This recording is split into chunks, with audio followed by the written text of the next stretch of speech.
Shavuot, bienvenue à tout le monde sur nafi.fr. On continue le thème de l'amour. C'est le 4e cours. On est toujours dans le Orchot Tzadikim. Et là, on va voir aujourd'hui comment on doit faire converger notre amour. Ceux qui ont le livre, c'est page 43. Donc, on a dit l'amour des enfants, ça ne doit pas être un amour idiot. On a dit ça doit être un amour qui doit être contrôlé, dirigé par la Torah. On a dit les éduquer dans la Torah. On doit les habituer à prier, à étudier la Torah, pour que vraiment l'éducation ne soit pas une éducation aveugle, mais c'est un amour qui est dirigé par la Torah. Deuxième amour, on était resté là, Avat Mammon, l'amour de l'argent. On a dit que ça peut être dangereux, parce que quelqu'un qui a un amour qui n'est pas limité pour l'argent, il va faire du forex, il va voler, il va faire des choses graves, mais c'est quand même bien d'aimer son argent, un petit peu. Regardez. Yav Mamono le manachalo echmod. Tu dois aimer ton argent pour ne pas arriver à convoiter l'argent des autres, et pour ne pas avoir à voler, à faire du trafic, et pour ne pas recevoir la tzedaka. C'est pas bien de dépendre des autres. Donc c'est quand même bien d'aimer un petit peu son argent, pour être, on va dire, indépendant. Pas de l'aimer au point de voler, chas shalom, mais de l'aimer pour être indépendant. Donc vous voyez que chaque amour, elle doit avoir sa place. Mais au contraire, Michelo, de ton argent à toi, et farnes acherim, tu dois nourrir des gens, tu dois habiller des pauvres, tu dois donner de l'argent à ceux qui étudient la Torah, aux yeshivot. Tu dois te libérer du temps pour étudier la Torah. La Torah. Tu dois tous les jours fixer du temps d'étude de la Torah. En plus, Baruch Hashem, tu es assez large, donc tu peux te permettre. Lo iftar berof relo, tourner la page, mais tu ne dois pas t'enorgueillir avec ton argent. Et la kne bemamono, mais tu dois te servir de ton argent pour acquérir l'éternité. Les amis, l'argent c'est un cadeau extraordinaire. C'est une liberté. La plus grande liberté, c'est de prendre du temps. Tu vas prendre du temps pour étudier la Torah, pour faire beau des doutes, pour te rapprocher d'Hachem. Donc l'argent est un cadeau que tu peux mieux gérer ton temps pour acquérir l'éternité. Maintenant, le sujet le plus brûlant, Avat Nashim, l'amour des femmes, l'amour de sa femme, de son conjoint. Alors vous vous souvenez, on a vu dans le premier cours, ça ne doit pas être un amour aveugle. On a dit on ne peut pas faire d'avérote pour faire plaisir à son conjoint. Je ne vais pas aller à la plage, à la piscine mixte parce que ma femme elle veut aller là-bas, chas shalom. Mais c'est un amour qui doit être vrai. C'est quoi un amour qui doit être vrai? Regardez. Yershov, on doit penser que notre femme, Matzilato minachet ou michakato minaniouf. La femme d'abord, elle nous sauve de la faute, de l'immoralité. C'est quelqu'un qui est marié, Baruch Hashem, il a une certaine pureté d'esprit. Il n'a pas besoin d'aller regarder d'autres femmes, de penser à d'autres choses. Il a sa femme, Baruch Hashem. Mais quand même, Pierre Vérivia, grâce à sa femme, Baruch Hashem, il a des enfants. Imigadelet, c'est la femme qui éduque tes enfants. Au Vedet Mechinalo, elle te prépare des bons petits plats, à des bons Shabbats, elle s'occupe de tout. Au Mitorkar, et grâce à ta femme, tu es libre pour pouvoir étudier la Torah. Les amis, combien on doit avoir Akarat Atov, combien on doit remercier sa femme, que Bémet, c'est grâce à elle qu'on peut étudier la Torah. Parce que si c'était nous qui devions gérer les enfants à 100% la maison, on ne pourrait pas étudier la Torah. Viozeret, et donc elle nous aide à faire la volonté d'Hachem. Ça me rappelle l'histoire de Rabbi Rechoumi, qui est écrit dans la Gemara, dans les Bamot.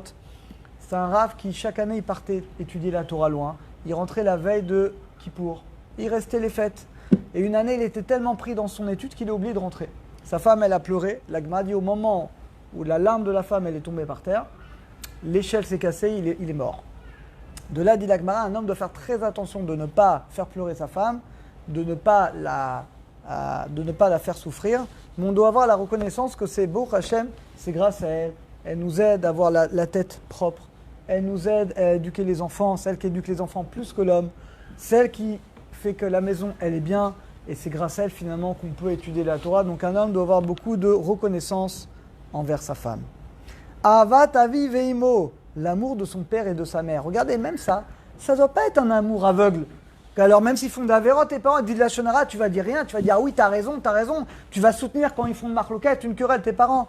Non, c'est pas ça un vrai amour. Regardez, Yershov, tu dois penser que tes parents, Guidlo, Tacho, ils se sont fatigués, les lamed pour t'apprendre la morale. Même si on n'a pas été éduqué, on n'a pas été éduqué dans des familles religieuses. Mais quand même, on nous a appris quand même les bonnes manières, la morale, les études, chacun où il était.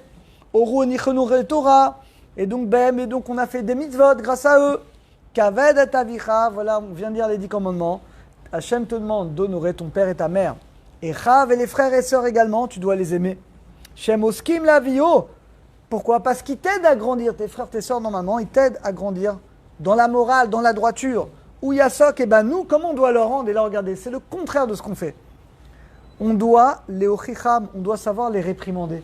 C'est-à-dire, les amis, on doit savoir, quelqu'un qui aime vraiment ses parents, quelqu'un qui aime vraiment ses frères et sœurs, c'est pas tout ce qu'ils vont dire. Ah oui, je t'adore, je t'aime. Non, des fois, il faut les réprimander. Alors, il y a une manière de faire. Ses parents, on leur dira indirectement. Ses frères et sœurs, on pourrait leur dire directement. Mais on ne peut pas les soutenir quand ils vont dire du lachon hara, quand ils vont faire des querelles, quand ils vont se bagarrer. On doit leur dire, écoute, t'es mon frère, t'es ma sœur, je t'aime. Mais ça, c'est pas bien ce que tu fais. Tu te conduis pas bien. Tu parles pas bien à ton conjoint. Tu éduques mal tes enfants. Il y a des fois, ils doivent écouter la vérité. Et s'ils n'écoutent pas de nous, de qui ils vont l'entendre? Donc des fois, il faut du courage. Des fois, ça ne va pas plaire. Alors, évidemment, on le dira en privé, on le dira sans leur vexer. Il y a une manière comment faire une réprimande. Mais il faut le dire. Vélo, ça, on ne peut pas, Kilou. Et même les parents, c'est plus embêtant quand c'est les parents. Il y a une manière de faire, mais on doit quand même apprendre à dire la vérité. Varbé toilette, il y a beaucoup d'intérêt qu'Hachem nous a donné un entourage, des frères, des sœurs, des amis proches. Regardez, comme Lot a été sauvé grâce à Abraham. Vetsilo Avraham inamelachim, il a été sauvé, donc les proches, ils te sauvent, ils t'aident. Mais il faut garder encore une fois une honnêteté, une droiture. Ça ne doit pas être encore une fois un amour aveugle. C'est comme les enfants. Ah, mes enfants, je les aime tellement, je laisse tout faire. Ben ça, c'est de la haine, c'est pas de l'amour. Donc il faut les aimer.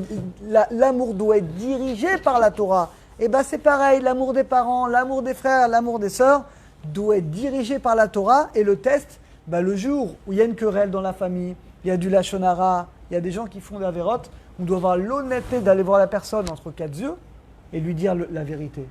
Je t'aime plus que tout, mais sache que ça, tu n'as pas le droit de faire ça. C'est assourd ce que tu fais. On lui dira gentiment pour que la personne accepte.